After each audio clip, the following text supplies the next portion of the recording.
కాళేశ్వరం నీళ్లు, ఉమ్మడి మెదక్ జిల్లాలో బారినై కాళేశ్వరం నీళ్లు, కరీంనగర్ జిల్లాలో బారినై కాళేశ్వరం నీళ్లు, ఎస్ఆర్ఎస్పీ రివర్స్ పంపింగ్ చేసి శ్రీరామ్ సాగర్ ప్రాజెక్టుకు చేరినాయి కాళేశ్వరం నీళ్లు. దాని ద్వారా కోట్లాది రూపాయల పంట పండింది, 3 కోట్ల మెట్రిక్ టన్నుల వడ్లు పండినాయి.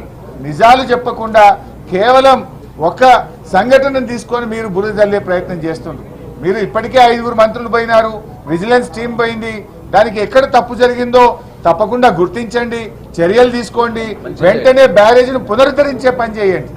ఇవాళ కూడా నీళ్లు తీసుకోవడానికి అవకాశం ఉన్నా నీళ్లు తీసుకోకుండా, రైతులకు నీళ్లు ఇవ్వకుండా కేవలం గత ప్రభుత్వం మీద బురద జల్లాలనే ఒక దురుద్దేశంతో మీరు ఇలా ప్రాజెక్టును రెక్టిఫై చేయకుండా, రిస్టోర్ చేయకుండా కాలయాపన చేస్తా ఉన్నారు. మళ్ళీ జూన్ జూలైలో వర్షాలు వస్తాయి. మీరు త్వరితగతిన నిర్ణయం తీసుకొని ఆ బ్యారేజ్ను రెక్టిఫై చేసే ప్రయత్నం చేయండి. ఇప్పుడు కాళేశ్వరం అంటే ఒక మేడిగడ్డ బ్యారేజే కాదు కదా, కాళేశ్వరంలో అనేక రిజర్వాయర్లు ఉన్నాయి. కాళేశ్వరంలో భాగంగా మల్లన్న సాగర్, కొండపోచమ్మ సాగర్, రంగనాయక్ సాగర్, అన్నపూర్ణ రిజర్వాయర్, మిడ్మానే రిజర్వాయర్ ఇవన్నీ కూడా ఉన్నాయి కదా.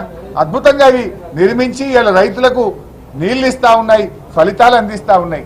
కానీ మీరు ఒకే ఒక మేడిగడ్డకు తీసుకువెళ్ళి ఒక చిన్న సంఘటనను భూతద్దంలో పెడుతున్నారు. ఎస్, దాని మీద ఎంక్వైరీ చేయండి, మేము వద్దంటలేం, దాని కఠినమైన చర్యలు తీసుకోండి, వద్దంటలేం. కానీ వెంటనే రెక్టిఫై చేయండి. Not at the cost of farmers. రైతుల్ని ఇబ్బంది పెట్టే ప్రయత్నం చేయొద్దు. రేపు మళ్ళీ వానకాలానికి రైతులకు పంటకు నీళ్లు తీసుకోవద్దా మనం?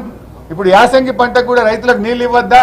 కానీ మీరేంటంటే రైతుల్ని ఇబ్బంది పెడుతున్నారు, రాజకీయాల కోసం రైతులకు నీళ్లు ఇవ్వకుండా చేసే ప్రయత్నం చేస్తున్నారు. గతంలో కాంగ్రెస్ ప్రభుత్వం అధికారంలో ఉన్నప్పుడు పంజగుట్ట ఫ్లైఓవర్ కడుతుండగానే, నిర్మాణంలో ఉండగా పంజగుట్ట ఫ్లైఓవర్ కూలిపోయి 20 మంది చచ్చిపోయింది ఆ రోజు. ఇగో ఇది ఫోటో, ఇది మరి ఆనాటి ప్రభుత్వంలో కూడా ఫ్లైఓవర్లు కూలిపోయినాయి కదా. గతంలో పుట్టంగండి రిజర్వాయర్, ఆనాటి ముఖ్యమంత్రి గారు పుట్టంగండి రిజర్వాయర్ను ప్రారంభిస్తే సాయంత్రానికి నీళ్లు బయటకు పోతే వెంటనే బంద్ చేసినారు కదా. దురదృష్టవశాత్తు కొన్ని సంఘటనలు జరుగుతాయి. ఆనాడు దేవాదుల్లో కూడా మీరు పంపులు ఆన్ చేయగానే పటాకుల్లాగా పైపులు వలిగిపోయి నీళ్లు గాలిలోకి ఎగిరినాయి, ఆకాశంలోకి ఎగిరినాయి. దాన్ని రెక్టిఫై చేయలేదా? తప్పు జరిగినప్పుడు తప్పకుండా దాన్ని రెక్టిఫై చేయాలి. కానీ మీరు దాన్ని భూతద్దంలో పెట్టి రైతులకు నష్టం చేసే పని చేయొద్దు, రైతులకు నష్టం చేసే విధంగా చేస్తున్నారు. ఇవాళ మీ అన్ని దివాలాకోరు రాజకీయాలు.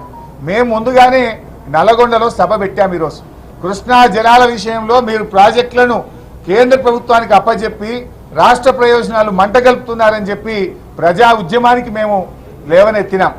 దాంతో మీరు కళ్ళు తెరిచి అప్పటిదాకా నిద్రపోయిన మొద్దు నిద్రలో ఉన్నారు.